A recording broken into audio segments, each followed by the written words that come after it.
Welcome back to the Musical Connections podcast. I'm your host, Zach Snow, and joining me now on NextIIConnect, she's a singer-songwriter, a hairstylist, a 3D animator, producer. She is a Jill of all trades. And her brand new album, Time Alone, which came out last Friday by the time that this airs, is a great blend of Tom Waits and Judy Garland, as she describes on her website. And she's wanted to come on this podcast for a long time, and 86 episodes later, it's finally happening. Claire Porter joins me on NextIIConnect. How are you doing, Claire? I'm doing well. How are you? I am fantastic. Congratulations on the release of your new album, Time Alone. I was doing a bit of research for this too, and it's your first album since 2019's Tanto. I hope I'm pronouncing Atanto. Yeah, that was something that I did. I recorded and mixed and mastered and played all the instruments on that.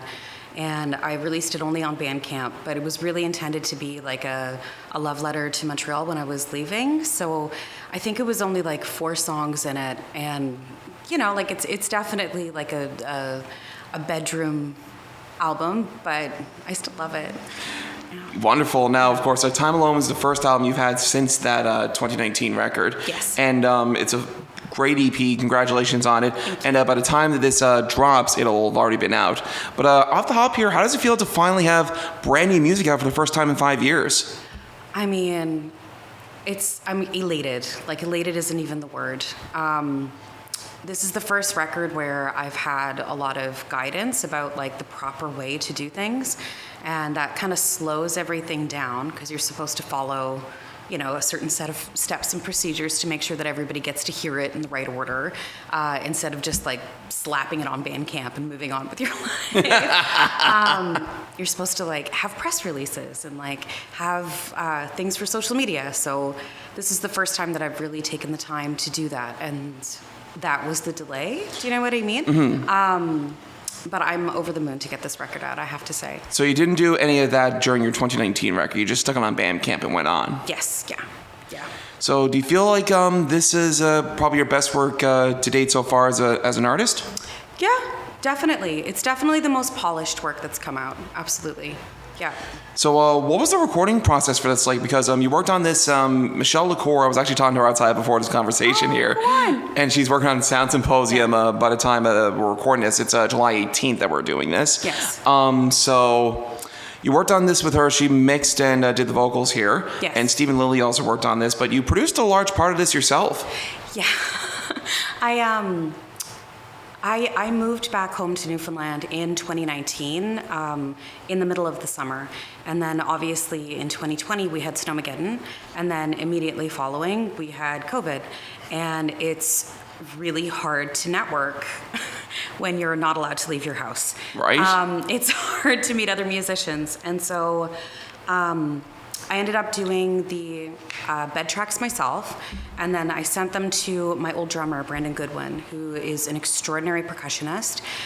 We worked together for like a number of years in Montreal, but he has his own it's a jazz group, but he's a percussionist, and he's the only percussionist that I know that's a band leader that writes all the music, makes sure all the charts are together, and then he'll tour through the United States and even through Asia and just give charts to musicians who are there and then go on like these legs of tours. Like, he's honestly extraordinary. But he opened up his own drum studio in Montreal in 2021, I think. So I got Brandon to do the drums, and then I got my old bassist, Neil Robinson, to do the bass on the record. So he just like plugged his bass into a DI box and recorded his own and emailed them to me. So both of those things were done remotely. And then I was stuck with the same problem of like, it's hard to find people, you know what I mean? So I ended up playing all the other instruments on the album. I played bass on about half the songs. And then I played all of the guitar and all of the piano. So, but you also happen to like find like whenever you're playing with the Stouts these days, you happen to get Bill Sims, who goes by the name Old Billy Bob Boy, and I think he's a doll, yeah.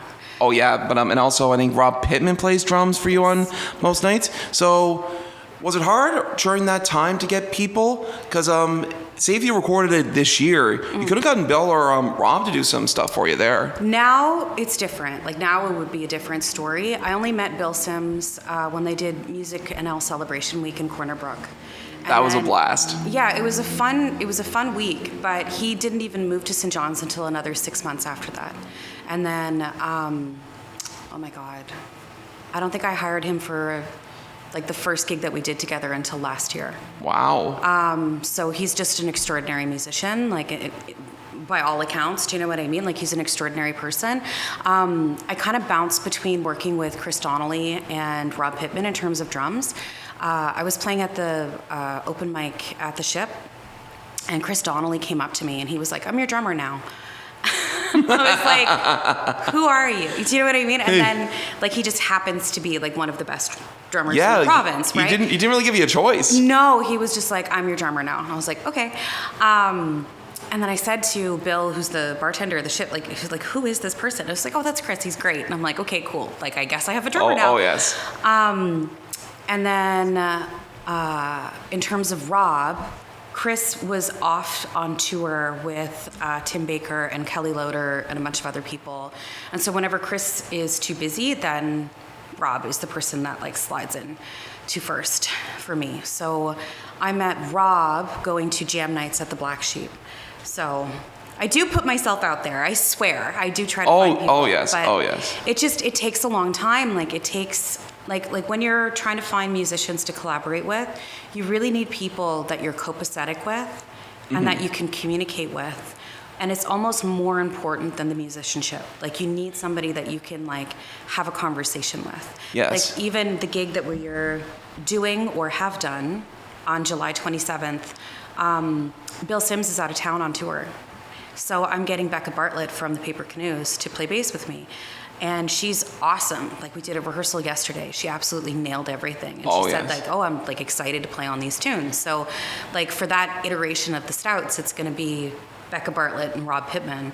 But they're both awesome performers. So yeah, and like, Becca Bartlett's actually released some music herself. Yeah, she's amazing. So it's like, you know, it's all about like finding people. And like part of the reason why I picked the band name Claire Porter and the Stouts was because I wanted to be able to like switch people out, because when you work with talented people are busy. Oh, yes. You know, they just are. And like fundamentally, I'm not going to tell Chris Donnelly like, "No, you can't go on tour with Kelly Loader." You know what I mean? Like I'm not going to tell Bill Sims that he can't go on tour. I'm not going to say anything like that. It's just like, okay, like I'm going to have to find someone else. And it's really no hard feelings. Like when they come back, then we can work together. It's a business. Yeah. But they understand they're musicians themselves. And then whenever they're available, you can just call them up and say, "Hey, I'm looking for a drummer. You want to come play with me on Monday night?" Exactly. And then they're there for you. Yeah. But of course, do you find like when it comes to finding musicians, do you really want to like look for say some that like that's long lasting instead of say like you're there for a gig and then all of a sudden you're gone? I mean, ideally, like that's what I had with Brandon Goodwin and Neil Robinson. Like Neil Robinson was my bassist for like 5-6 years. You know what I mean? Like I absolutely adore him. He's off playing with Etienne Fletcher and Clarel now, so like he's touring all across Canada, doing amazing. Brandon obviously has his own drum studio and his own band, and then he plays with other people. But they're based in Montreal, and I left. Right? So it's like not that they left me, it's that I left them, and my heart still bleeds. But like, what can you do, right? Like fundamentally, everybody has their own lives, and unless you have the budget to pay someone like a wonderful living wage to like make sure they give up their whole life and like only dedicate themselves to your music, you sort of have to accept that things happen. Like that's it. So yeah, like fundamentally, like yes, I would love to work long term. For example, with Bill Sims. Absolutely. Like, I adore working with Bill. But when it comes right down to the ground, I know he's working on a new record right now. Oh, yes. You And know? a lot of them are all musicians themselves, and they also work on other projects outside. Like Chris Donnelly, like he's one of the busiest drummers in the city. He is. Tim Baker, Kelly Loader. Yeah. I believe he plays with the No, that's Jake Cherwick. Young Tree and the Blooms is what I'm thinking Yes, about. yeah. He plays with them as well. Oh, he's amazing. But I mean, like, talented people are busy. That's it. And, like, fortunately, there's no shortage of talent in this province. So I don't think it's a problem to, like, get one person on one date and then another person on another date as long as everybody's playing to the same vibe. Awesome. Now, of course, you're originally from this province. So what part of Newfoundland did you grow up in, and what got you into playing music in the first place? I moved around a lot when I was a kid. My mother is a McIsaac, so I started singing sort of not by choice. Wow. So like we always had family choirs and stuff like that. But then when I was 6, I did my first audition choir, and then after that I got funneled into what was then called the Newfoundland New Symphony Choir, but is now called Shalloway. And so that was like lots of competitions, lots of things, and then they had all this funding to do like tests on kids. So like if you could pass certain things, then you would win things. So like I did an ear training test and I won a year of free fiddle classes. Wow. Right? But it was because whoever was doing it had funding to like examine how the kids with good ear would like interact with music. And it was mostly through the Suzuki method, which is all about like ear training. So like I'm not the strongest at reading music, but I'm very intuitive with Yeah, I just learned about the Suzuki method last night through Jeopardy. Yeah, it's a whole thing. Like I don't think it's bad. It's a little bit of a bummer sometimes because I'll be like, here's the chart. You Oh, know? no. Like it's like I wish sometimes it had more finesse, but yeah, like everything that I write is very intuitive and based off of that type of training. But I was in choirs from grade 1 to grade 12 fully. That's wonderful. I had no idea you had a branch of family that were part of like the McIsaac family, and it's just crazy to believe that. But like for the most part, you stayed in Newfoundland and Labrador because the McIsaacs, of course, and the Rankins and the Barra McNeils were all part of that like big '90s traditional boom from the Maritimes. So you mainly stuck to Newfoundland, right?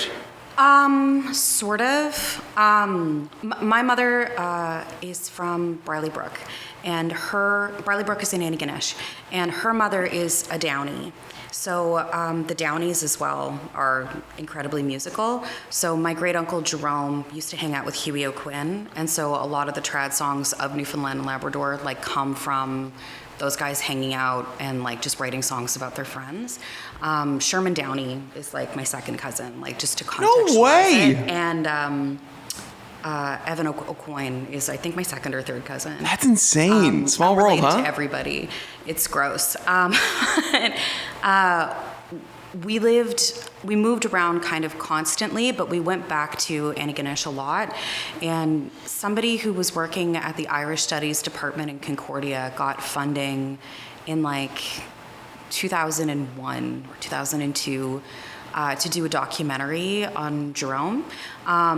So they did a documentary called A Man You Don't See Every Day. And then my uncle Hector McIsaac, did an album called A Man You Don't See Every Day. Wow. And then he followed that up with another album called The Legend of the Black Donnellys.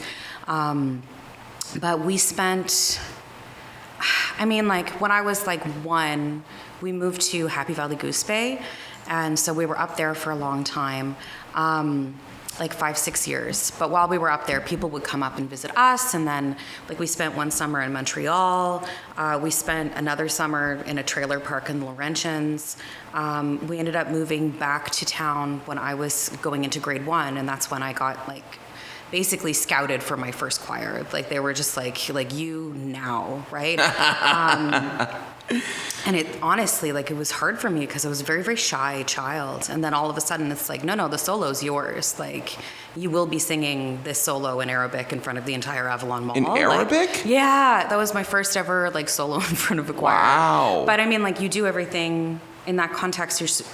classical training, you're supposed to do everything basically phonetically. So like you get a recording and then you repeat it. But like when you do vocal training, it's a lot of like focusing on how you're shaping your mouth around vowel sounds to like make sure that you're still communicating the meaning of the word, even though it's like incredibly elongated or, you know, like super shortened or whatever. So it's supposed to be about like making sure that people can still understand what it is that you are saying, even though you're not talking in a clear way.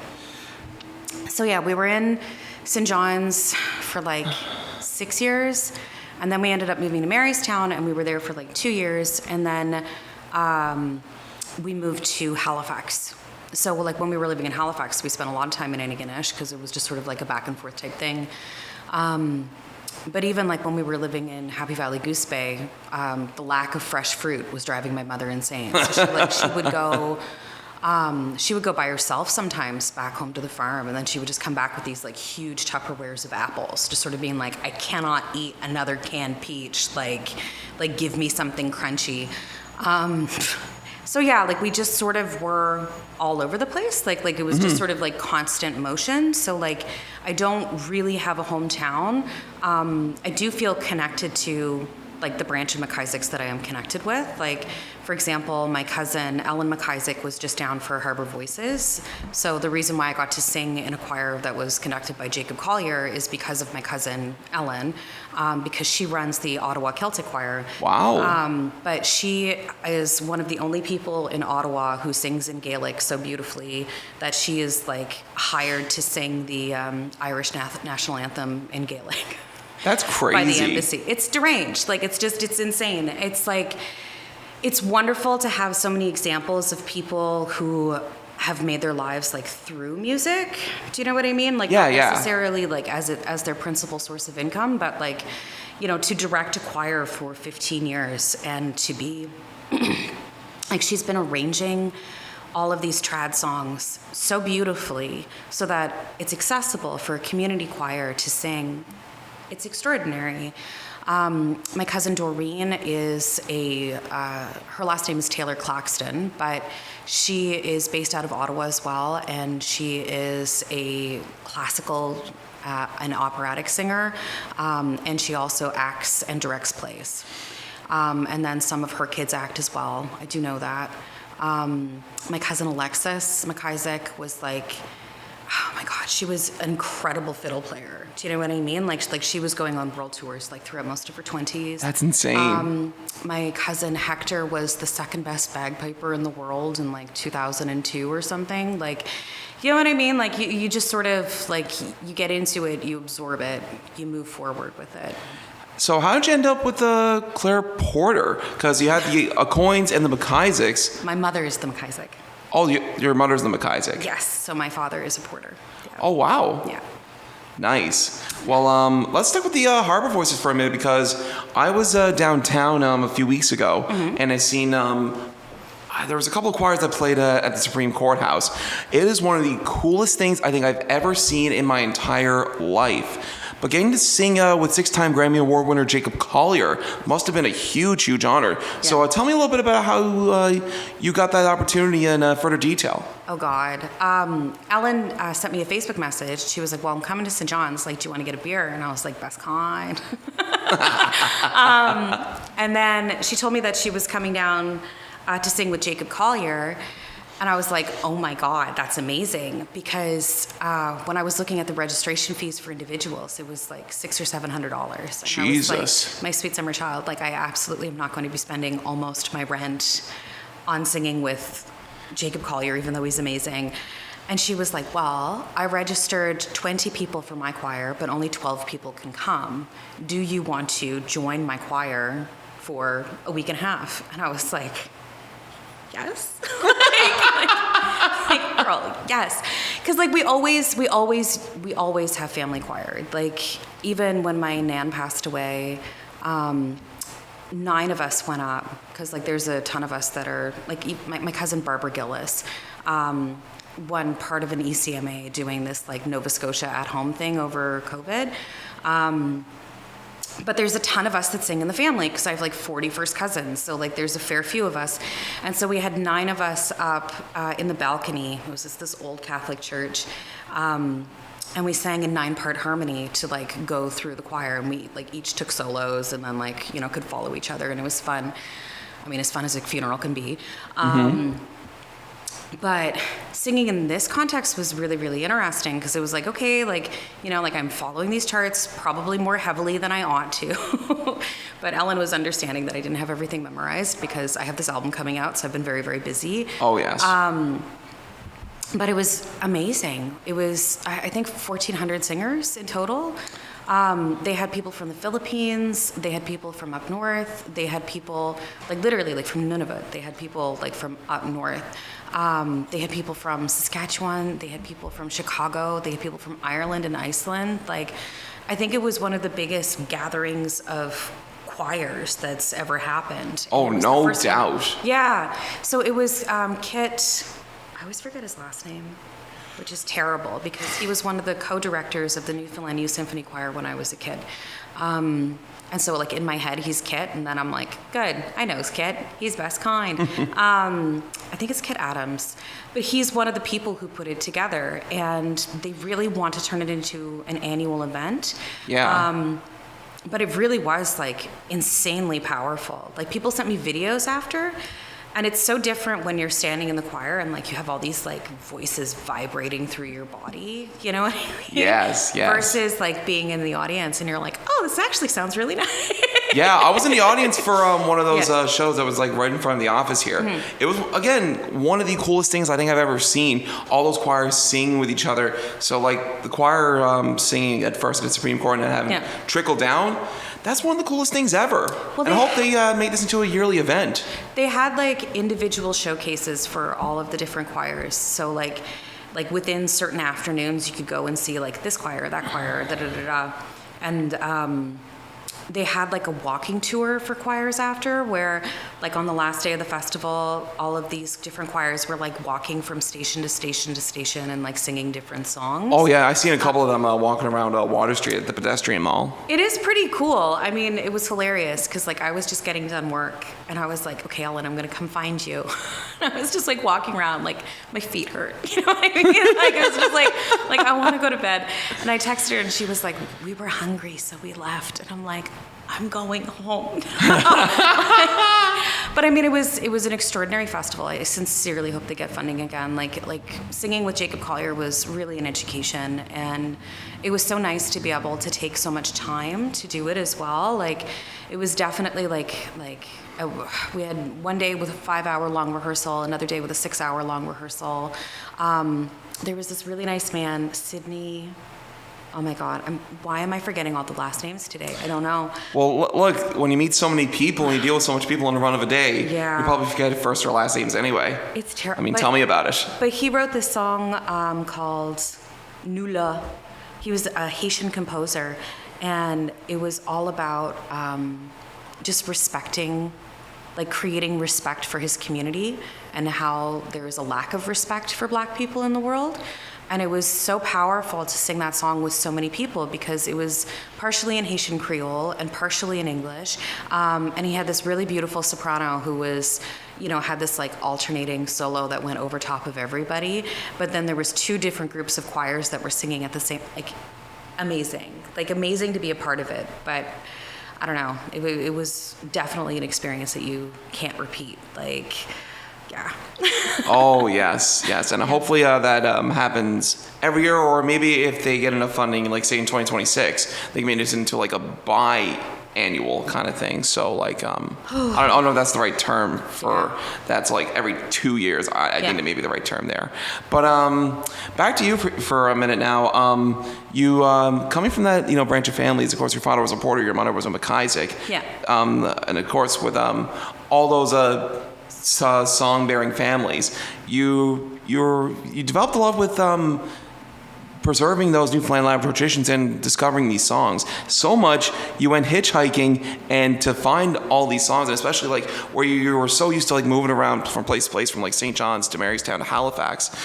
You were, let's say, a bit comfortable with hitchhiking Yeah, in a way. So like, why did you want to hitchhike? And further to that, what inspired you to, like pursue finding like Newfoundland Labrador folk songs, for preservation purposes? I mean, that was around the time of the collapse of the stock market in 2007, 2008. So it was a time for me where I could not find work.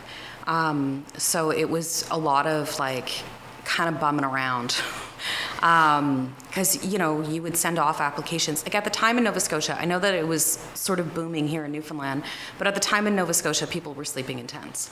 Like it was really, really bad. So you were living in Nova Scotia at the time? Yes. So I was living in this punk house, and my boyfriend had a Zoom R4, and I did a little album called From the Kitchen of Clairly Now, and I had I had cobbled together a bunch of means of work. So I was working at a Things Engraved. Don't want to date myself, but there you go. And I was only getting like 15 hours a week because that's how much they could give me. And then my friend and I had a clowning company where we would go down on the harborfront and paint faces. And then on Saturdays, I would busk at the Alexander Keith Brewery Farmers Market. So they have this like historic, like it's all cobblestones, beautiful farmers market, and I would go every Saturday and I would play Newfie Trad from 6 a.m. till like 2 o'clock in the afternoon.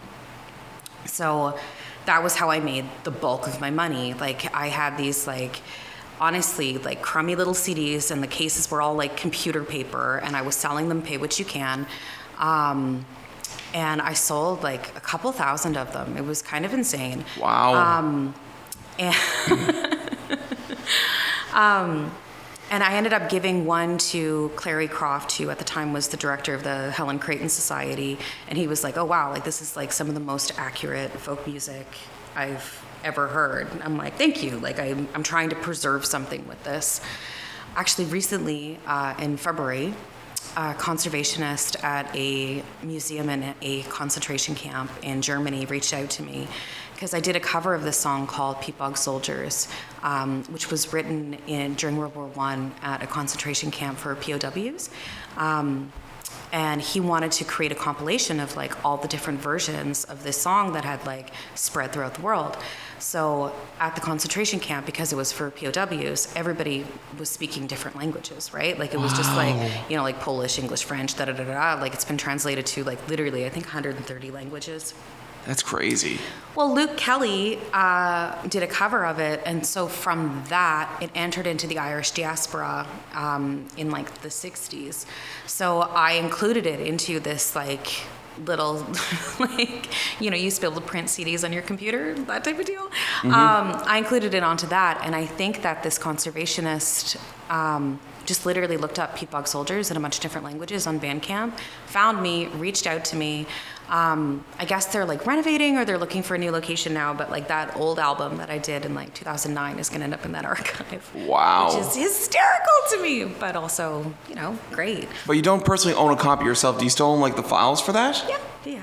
Yeah, I did, when I did Folk Night in May with the Folk Art Society, the first set that Bill and I did was all of those songs. And so I did record them, and then I kind of tried to master them a little bit. And I'm taking a little bit of a break from them so that I can like listen to them again and make sure they're actually like okay to put up. Like, let's be real. I think that like your average human being is going to be like, oh, it's a live recording. My expectations are lowered. I wouldn't say like expectations are lower with the live recording, but it also kind of like depends, the equipment, because that was 2009 you recorded those. Yes, yeah.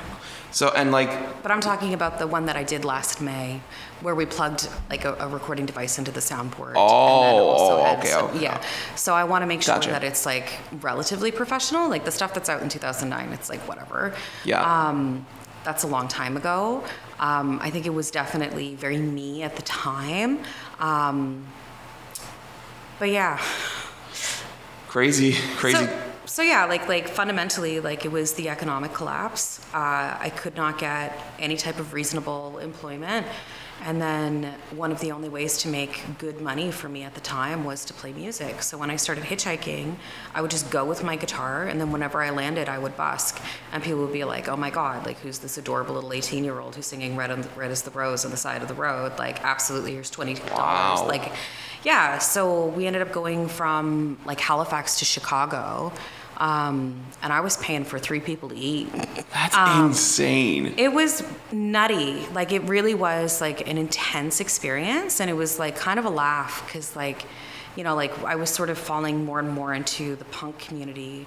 And as I moved into the punk community, people were like, like, you know, these songs suck. Like, you should sing about something more hardcore. And I'm like, I don't know. Like, I think someone being tempted away by their husband onto a ship and then dying in the middle of the ocean because the person who tempted them turned out to be the devil is a pretty scary punk concept. Yeah, that's like, hardcore if you ask me. Yeah, like if like, I mean, it might be from the 1800s, but that's still terrifying. Oh yeah.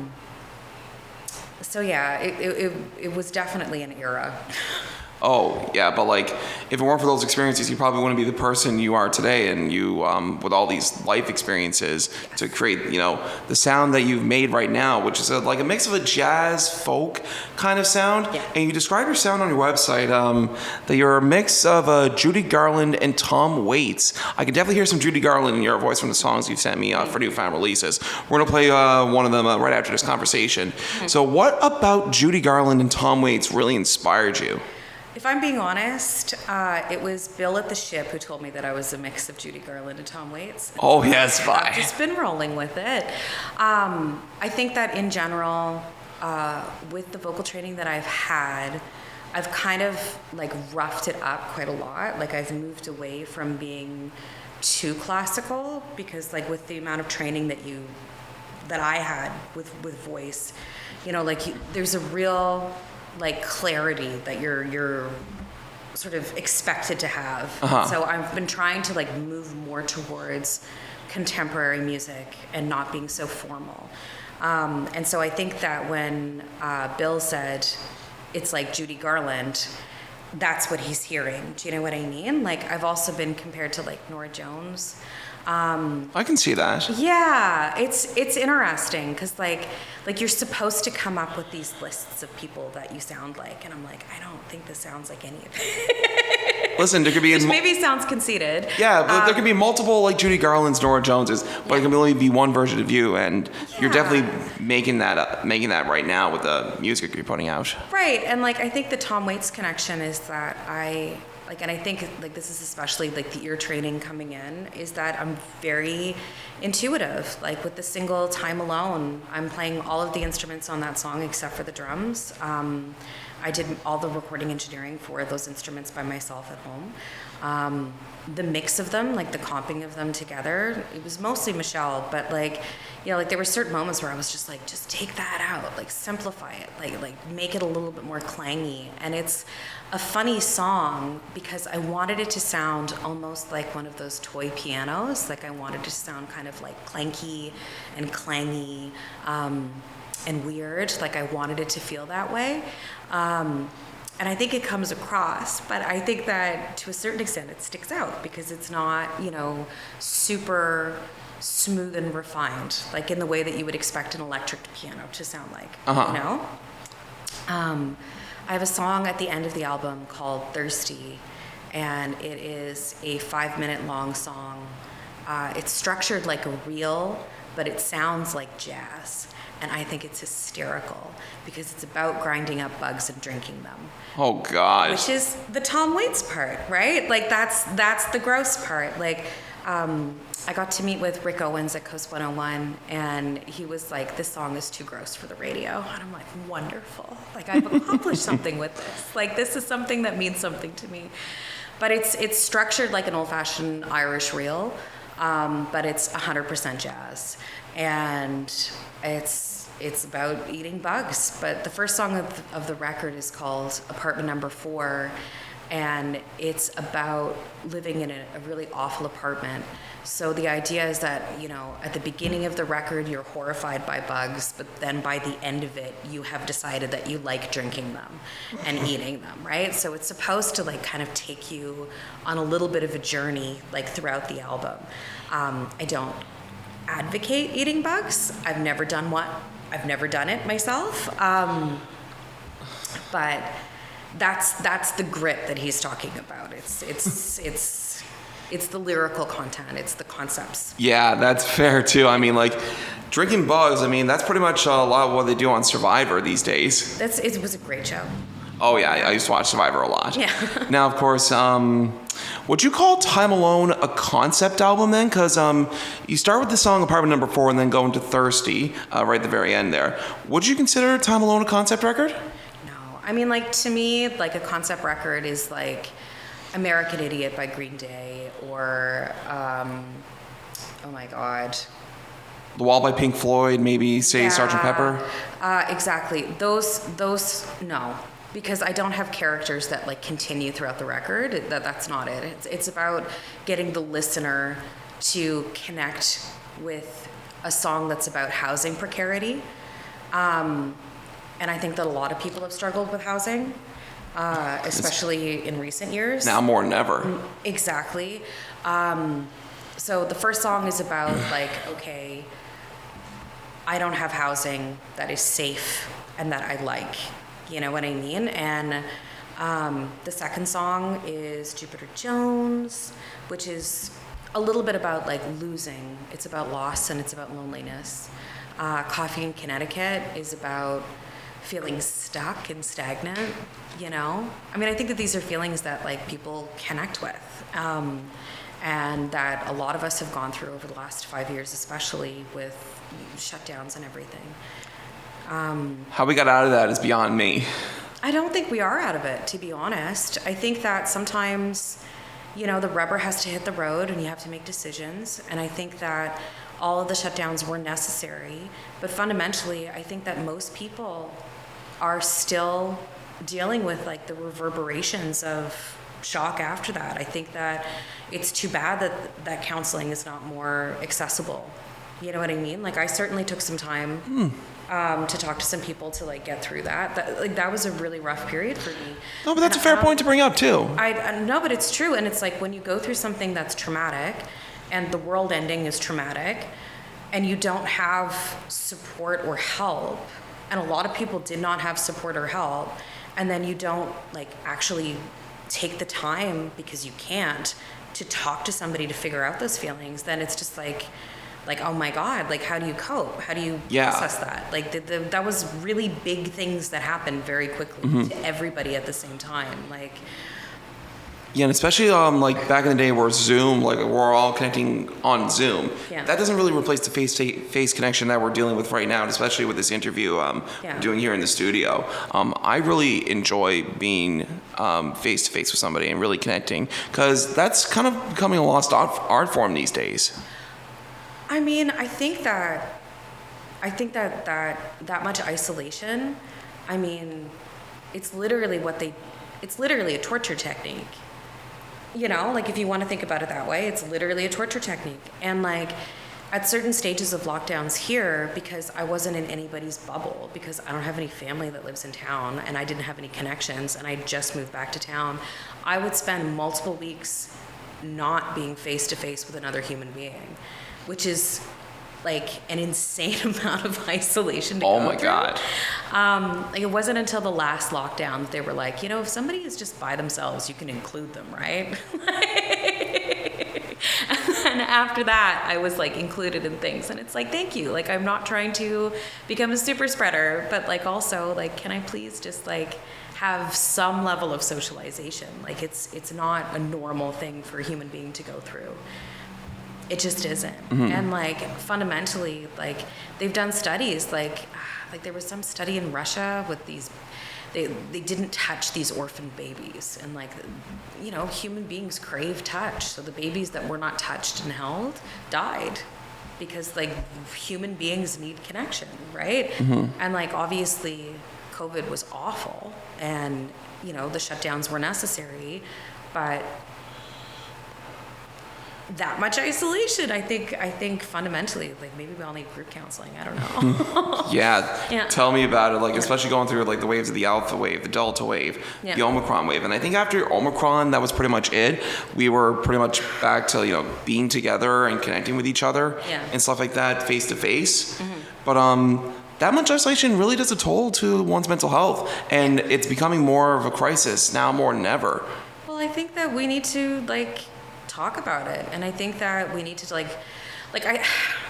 think that it's important sometimes to recognize that sometimes things just suck, you know, and I think that it's important to acknowledge that like that you can have like a cheerful attitude or positive attitude in the face of adversity, but adversity is always still adversity. Yes. And it just, you know, sometimes things are just hard, and I think that sometimes, like especially with so much like false positivity circulating around, it's difficult to acknowledge that like, hey, like this sucks, you know, like if you're going through depression is a medical problem. It's a medical issue.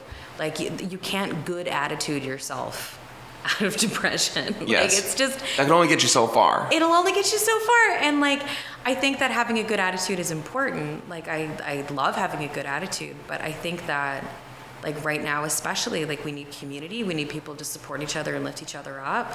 We need people to stop, like, you know, creating so many Airbnbs that we can get some housing on the go. Like that would be nice. Like if people were a little bit more community minded and like we're thinking, hey, maybe I'll rent my house that I'm not living in to a nice family or to a nice student or something. Oh yes.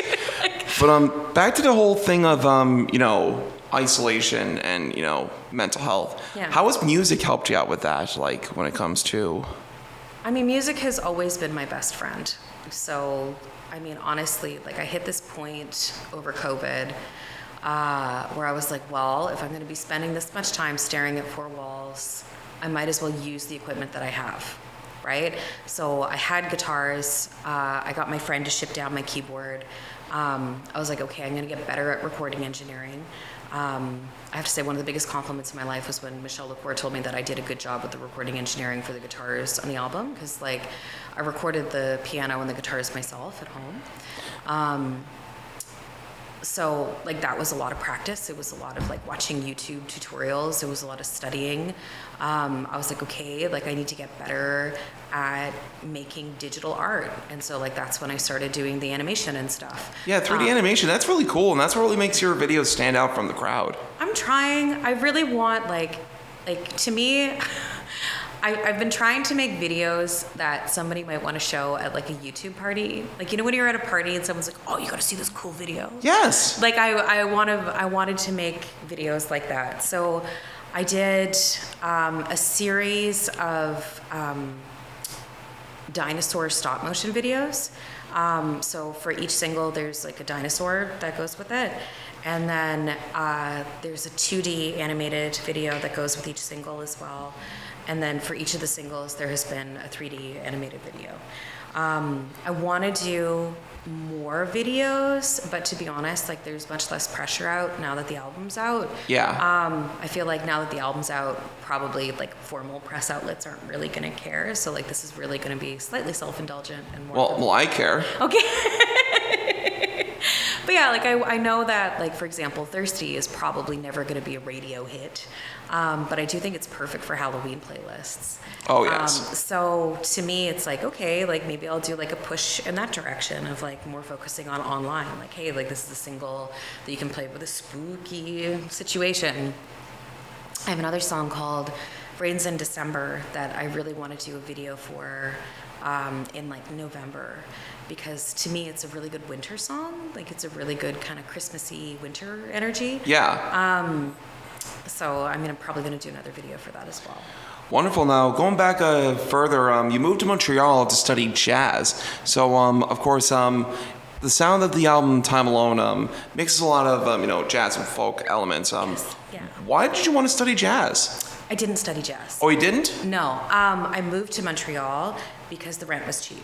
So I was like, I will continue doing music, and I will pay less money for rent. So I started gigging and like playing with people, and I sort of, basically I met a guy from PEI who was like, you should live with this woman who's from Nova Scotia. And then the one from Nova Scotia was like, East Coast. And then she took me to this bar called Grumpy's, which Nicholas Oftemar used to hang out at. And you know the movie Barney's Version? It was filmed there.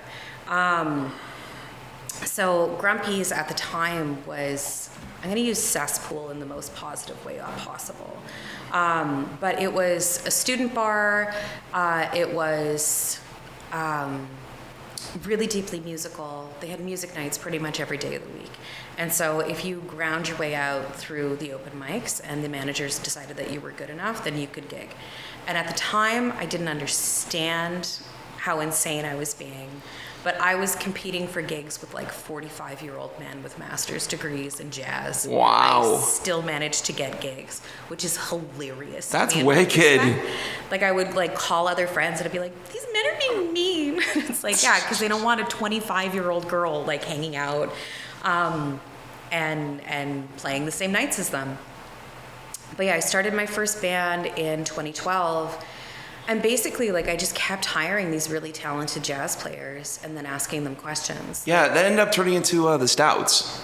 Yes, so the first band, like, I've never had a band that wasn't called Claire Porter and the Stouts. That was the first iteration. But yeah, I learned jazz through playing it, right? But I don't have a degree and I never went to school for it. Oh, okay. Yeah. Well, that's my bad there. It's all good. But what is it about jazz that intrigues you so much? Makes you want to like make music based around that style of music? I mean, to me, music isn't music unless it feels like juicy and passionate. And I think that the best like Irish and Newfoundland trad is like viciously funny, or really, really tragic, or, sort of like sarcastic. But it's like when you're eating like, something delicious and like the sauce drips down your arm. Like that to me is like good music where you're like, oh my God, like I don't even know where to look. Like this is extraordinary. And I think that jazz felt familiar because it's a similar energy of taking real stories, applying beautiful metaphor, and then also being viciously funny, and I just sort of devoured it while I was up there. Like it was extraordinary. I mean, I will say like my dad was like super into disco when I was growing up. No way. My mom really liked like Van Morrison and Jennifer Warnes, but my dad was really into like different types of music. So like I've always been in love with like the Kinks, and in terms of jazz, like I just loved how not structured it could be within the same energy of having quite a lot of structure. Mm-hmm. So I started banging around, like meeting all these people who were, training in jazz, but then playing like klezmer punk. And you're like, okay, like cool, like what's this, what's that? And so I was in Montreal for 10 years and I was out listening to music 5-6 nights a week because it's my passion and I love it. And there's like 2 incredibly reputable jazz universities, like your jazz schools of music and universities there. So you just sort of fall into it, like cesspool in the best word possible. Yeah. You've been back in St. John's now for about 5 of those years, from 2019 till now. How do you feel about jazz here in Newfoundland and Labrador? What are your thoughts on that? I mean, Bill Brennan is awesome. I don't know. Like I have to say, like I hunger for the messiness. You know what I mean? Like I like a bit of chaos. Like last night I was at the Presto Bismol show. Yeah, that was at Aaron's Pub, right? Yeah, and it was like so visceral. Like I was just sitting with my hand on my chin. like this. They're flippin' incredible. I got to see Gina Burgess do her launch at the Majestic with the Inuri dancers, and that was so powerful. Like, I was just sitting there crying with the biggest smile on my face, like deranged. You know what I mean? Like I'm so glad the lights were down, because if anybody was looking at me, they would have been like, that is the strangest woman I've ever seen in my entire life. But I mean, like, her creativity is just like off the wall. Like, I love the chaos of it. Like, I love the messiness. Like, to me, a big part of music is writing songs about feelings that are not always positive. And, you know, even the first recorded Newfoundland song is a song called She's Like the Swallow, which is about a woman who dies either from grief or from suicide, right? So, like, that is historically, like, what, to me, Newfoundland music stands for. It's about, you know, Lukey's boat, and it's about She's Like the Swallow, you know? And I think that jazz, the blues, traditionally does exactly the same thing, but just from a different part of the world, right? So yeah, like, I'm definitely, like, finding these, like, little pockets of, like, amazing musicians who write great songs. But, like Midnight Watch, I love those guys, right? Oh, they're great. But yeah, there's definitely, like, a level of carnival that I have to say I'm a little bit homesick for. But, you know. That's an interesting way to put things too, because, like, it seems like you kind of, like, live for the chaos, and whenever you find something nice, you know, like, not. You're more into, like, say something that's, like, weird and stuff. But the weird people, like, we're all weird in a way. Yes. But, like, the weirdness kind of, like, you know, attracts you more than, like, turns you off when it comes to, you know, the music you decide to view and listen to. Well, I mean, to me, it's like I always used to tell one of my friends, because he was a very unique man, do you know what I mean? And, like, had a really, like, strong personality. And he really struggled sometimes, because he would go out and be super nice to people, and then sometimes people would just be really rude right to his face. And I was like, listen, some people are olives and some people are chicken breast, you know? And the people who like olives love olives, and the people who don't like olives hate them. Yeah. But nobody hates chicken breast, but nobody loves chicken breast either. Right? Interesting. That's an interesting analogy there. I guess it's just me, like, you know, not kind of thinking that way, but, like, yeah. But back to the Newfoundland and Labrador music for a minute. Yeah. You mentioned two songs, She's Like the Swallow and Lukey's Boat. Mm-hmm. Are those kind of the songs that you listened to trad-wise growing up? I mean, I learned songs mostly that my mother sang at home. So I did... like, one of the songs that I sing all the time still is called The Next Market Day. And it's about a young woman who, her mother asks her to go and sell some yarn at a market, and then a man distracts her. And so trouble abounds because she falls in love, and that's a horrible thing, which is a hilariously Irish perspective. But I still play that song because it's gorgeous. Like, it's a beautiful song. And I think it's funny because it's a cautionary tale about, like, not being distracted from the work that you're supposed to be doing, which is very, like, you know, like, this is what we're supposed to be doing. But it's so human. It's so, like incredibly human to, like, you know, meet someone and, like, have an attraction, like a little bit of limerence, and then, you know, get distracted and whatever. Like why the heck not? I don't know. I think it's fascinating when you find a song that was written in the 1800s that's still so relevant to today. Yeah. You know? And there's so many other artists out there these days too. Like I think one of the best examples for me, and I know it's just because I have a great relationship with these guys, Rum Ragged. Oh, those guys are wonderful. They're taking songs like Patty Hyde and Thomas Trim and putting their own modern little spin on it. And again, to me, at the end of the day, when it comes to trad music, it's all about the preservation and passing that music on to the next generation. Yeah. Well, and, like, the thing is that, like, I did my little album in 2009. I would like to re-record those songs in a more professional way, just to, like, have it for the archive. But I feel, though, for me myself, I've moved on, and I want to do different things now. And I have an electric guitar now, and I want to play with effects and, like, work with computers and, like, be a little bit more flexible.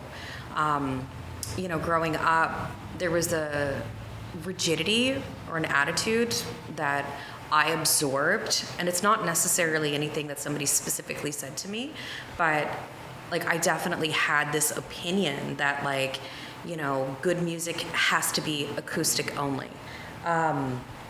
And I've moved really far away from that. Do you know what I mean? Like I really don't believe that anymore. And it's been so nice to like try different things and hear different things and be like, okay, like I'm learning more and more. But I do remember like back in the day thinking that like good folk means acoustic traditional, right? And I don't think it has to anymore. I think that, you know, if you're going to enter into the zeitgeist or like write something that's catchy that connects with people, that, you know, like you don't know, like people could be singing that song 10 years from now. Do you know what I mean? Like people could be singing that 100 years from now. Yeah. Like that's always been my ambition in terms of writing, you know, like having somebody in your family like Jerome Downey. You have this example of someone who's like writing songs that connect with people. And that's always been my main goal. So like I feel like I'm serving the spirit of folk in doing whatever alt lounge nonsense. So what is your inspiration for your songwriting? Because I heard you mention before earlier on in the conversation that some of the songs that you've listened to or, you know, discovered were all about tragedy and loss. I mean, I wouldn't necessarily go that far with it. I think that songs need to be written about things that are real and things that connect with people. And I think that music is really about creating a community and making sure that the listener feels some version of connection to whatever it is that you're trying to say. So I try to write songs about things that are, you know, real and relevant and, you know, the things that keep me up at night. You know, like Apartment Number 4 was the first single off the record, and I wrote that about a crummy apartment that I was renting. You know, I think that a lot of people, artists especially, like, you know, struggle to find affordable housing that is safe and clean. And I was renting this apartment where the landlord moved in a bunch of people who were cooking meth upstairs. Oh my God. So it was an absolute nightmare situation to be living in. Like I found a place pretty quickly, thank God. And so I was able to like move out, you know, fairly quickly, but it was still really frightening for a couple of weeks there. So I wrote Apartment Number 4 because a lot of people have had those situations, like especially when you're living in apartments where everybody's kind of on top of each other. And, you know, when somebody has dependence issues, you know, they can be unpredictable or keep late hours or whatever. So it's not pleasant when you're trying to wake up the next morning to go to work. But yeah, like I try to write things that are emotionally relevant, I guess, and things that are real emotions that people go through. Yeah, but when it comes to your songwriting, you're not really just like, no, have something that's like manufactured or like cookie cutter. You're more about writing those real and authentic experiences that you've experienced or maybe someone else has experienced that have went through the same thing that you did. Yes, yeah, I'm trying to create connection. For sure. Now, Apartment Number 4 is the first song that you hear on Time Alone, and you've released a couple of other singles in between Time Alone, the title track Preservatives, and Coffee in Connecticut, which is the single that I featured on Newfoundland releases about a week or two ago. Yeah. Off the record, which is your favorite song on that record and why? I mean, again, it's hard to say because, like, on the record, I really tried to make sure that each of the songs was, like, you know, emotionally relevant in its own way. One of the songs that I'm really looking forward to creating a new music video for is called Rains in December, and I really want to release that in the wintertime. It's a little bit of a sad song, but I wrote it specifically about animals in Newfoundland and just sort of thinking about like their lives and like their emotional lives. But I wrote the chorus years ago about a breakup that I was going through, and I just couldn't figure out the rest of the song. And so then I started thinking like, well, I guess lynx probably feel this way sometimes. Wow. And then the next verse is about a moose, and then the last one's about a grouse. Oh, geez. So I feel like it's going to be, you know, like a good Newfoundland kind of winter song. Like that's sort of what I'm shooting for with that one.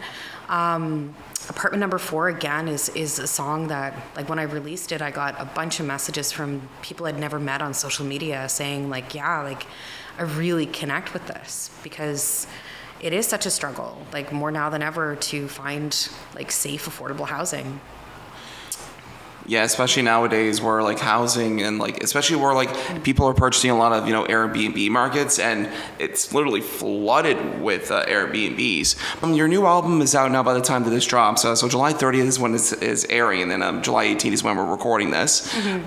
So where can people get this record to? I'd imagine it's on all streaming services, and you'll be having albums at like Fred's and O'Brien's and stuff.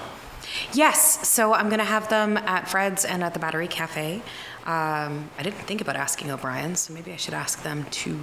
But I'm going to have it online, on Bandcamp, on all streaming services. You can have it on iTunes, like you can buy it through iTunes as well. And then everything is going to be linked onto my website at claireporterandthestouts.com. Awesome. So I would imagine you're going to be doing an album release show for this brand new record. So aside from that, what else is next for Claire Porter? So, I mean, I guess technically this is going to be past, but I'm going to be playing July 27th at the Ship with Midnight Watch in Merrow. But then the official album launch is going to be September 13th at the Peter Easton. I'm working with Memoris Maximus for it. Yeah, so, Luke Berry in the crowd. Yeah, so he's going to help me kind of figure out the details for it, which I'm really excited to collaborate over. So a lot of those details are TBA, but it's official. It's going to be on September 13th at the Peter Easton.